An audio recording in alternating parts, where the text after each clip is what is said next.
we're back on this thing here. I'm just about finished with this part of the body. I'm just going to do a little carving in the back here, but I want to show you a few things. On doing wrinkles and stuff like that, we'll just put a few in here where the shirt goes into the pants. Let me just work this out just a bit here.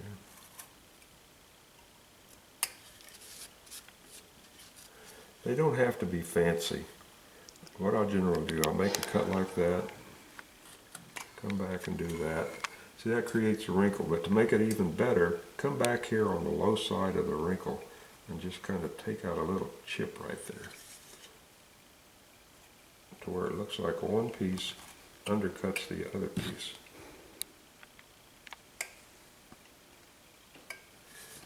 Like that, see? How it looks like it's rolling in there.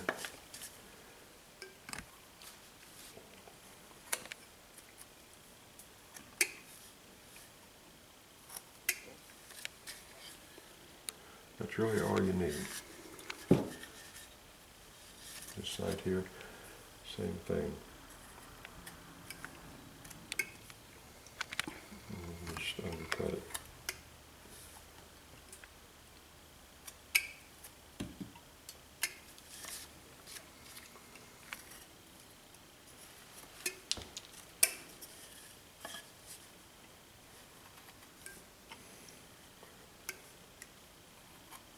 When you're putting the shirt in the pants, you're always putting it down into your pants.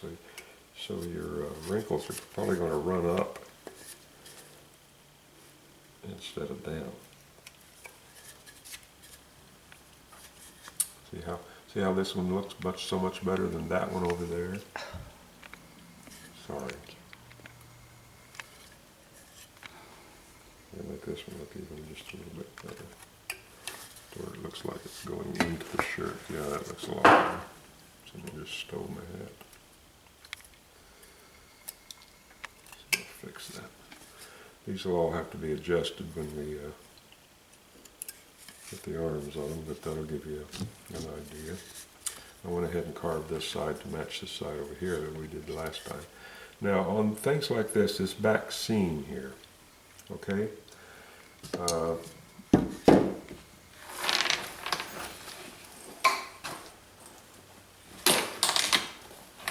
You can see that the stitching, this piece of cloth overlaps this and then folds underneath it. Alright, well we want to indicate that. You can see right here that I did it the wrong way. That's what you have to watch out for. It feels like I still have my hat on. I guess because I wear it so often. I'm just going to carve out its bottom there and make that look a little better anyway. So let's go ahead and run this line down to there. Now this overlaps that. So what we want to do is we want to indicate that, but we don't have to get overboard on it. So we just come in like that and take that chip out of there.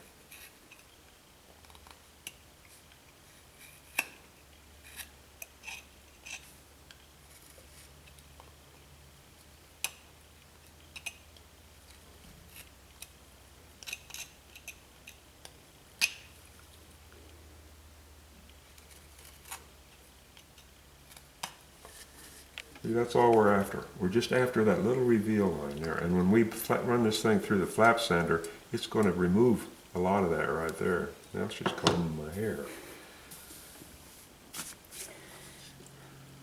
Okay, so let's just work on this up here just a bit, just so we can get ready to attach these arms.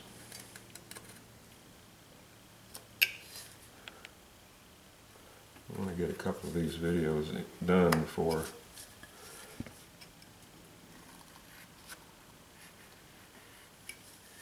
we take off on vacation for a couple of weeks. I'm just going to lightly indicate the neckerchief here.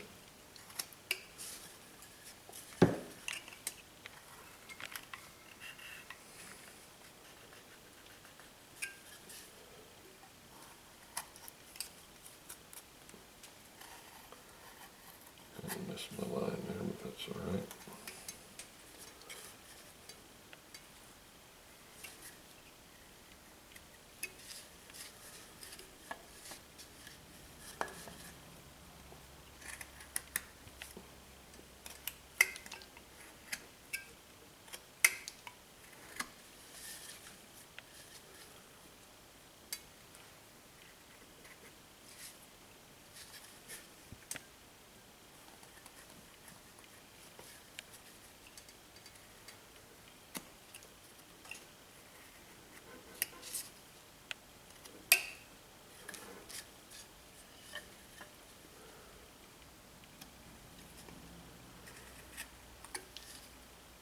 Like I mentioned before, this neckerchief serves two purposes.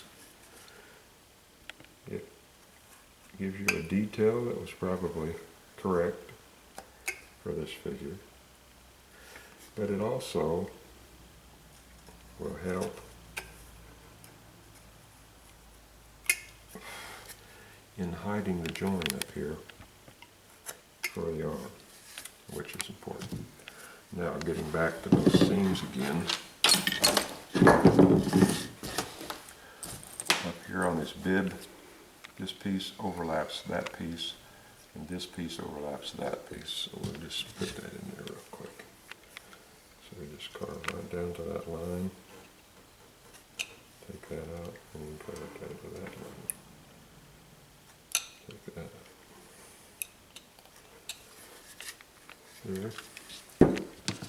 It's just those little bitty things. It just adds so much to a figure. Now there is a seam that runs down the length of his leg here, but I'm not going to put that on there right now. And I'm not going to get too overboard with his neckerchief here. I just want to indicate it's there because we don't want to carve away too much material until we get these arms on here. And we've just about reached that point.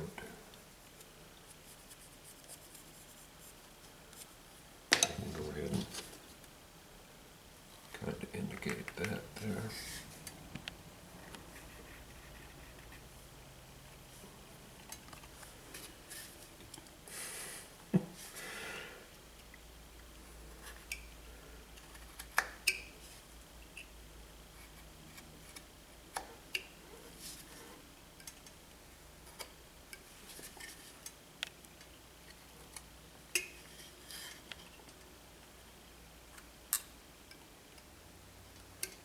We're heading out to my favorite part of the country, Yellowstone. I'm going to stay in a log cabin outside the park for a week with the boys and their families. Go horseback riding, do all sorts of things. Really looking forward to it.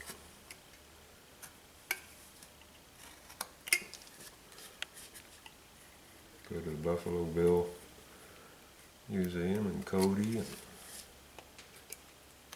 have some bread pudding with some bourbon sauce. Can't beat it. Okay, so there we have it. The main trunk of his body is basically done as far as we can go for the moment until we start, putting his arms on. Don't want to go ahead too far, get ourselves in a bind. So the next step now is to look at the clock. About 10 minutes. So what we're going to do now is we're taking this over to the disc sander, and we're going to sand these two areas flat right here so we have a nice flat surface to put our arms on. Okay? So we're doing I'm over here at my little flap sander. I wish I had a bigger one. I've got a disc on here. It's pretty well worn down, but there's still some use in it. I can sand some softwood. So the first thing I want to do though is unclog it because it's all clogged up. I think I've showed you this once before. This is, you can get these crepe rubber blocks from a catalog, any woodworking catalog. And I use these, and probably everybody else does, to unclog this thing. Can you see how clogged up that disc is? Let me move the camera around there. Watch how quickly this will clean that out of there.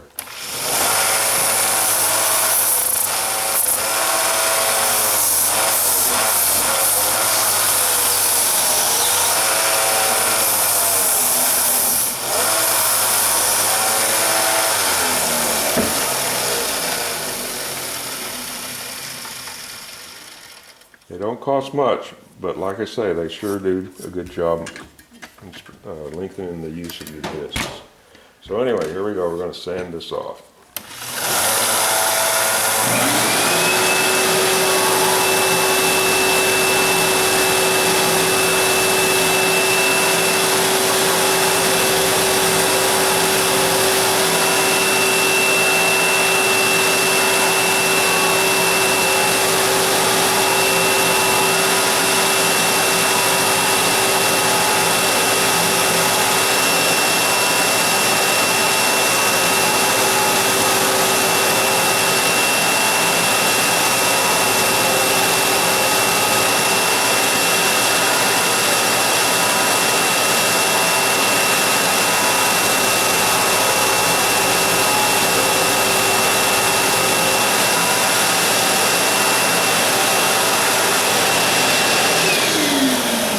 So there, this side is really a flat, nice flat. This one here is almost as good as the other side.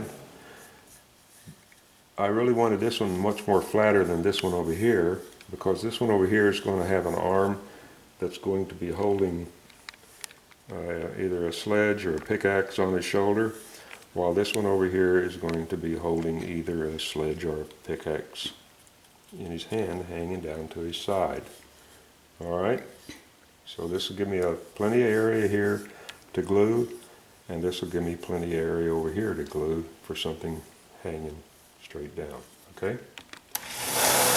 Finish that, and then I'll turn that on. So now it's back over to the cargo station. For our last step for this video, what we're going to do is we're going to go ahead and drill the hole now up here so we can put his hat on, or head on, excuse me. He's got his hat on. We're going to put his head into his body, all right? So I've got to go over and grab my drill and bring it over here to do that. Okay, I've got my drill here. I've got a 5/16 inch bit in here. So I'm just going to drill me a hole.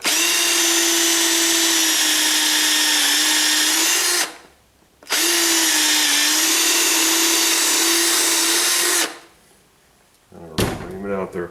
I slanted the hole a little forward because I don't want this guy looking up in the air. Now we just kind of enlarge it a bit.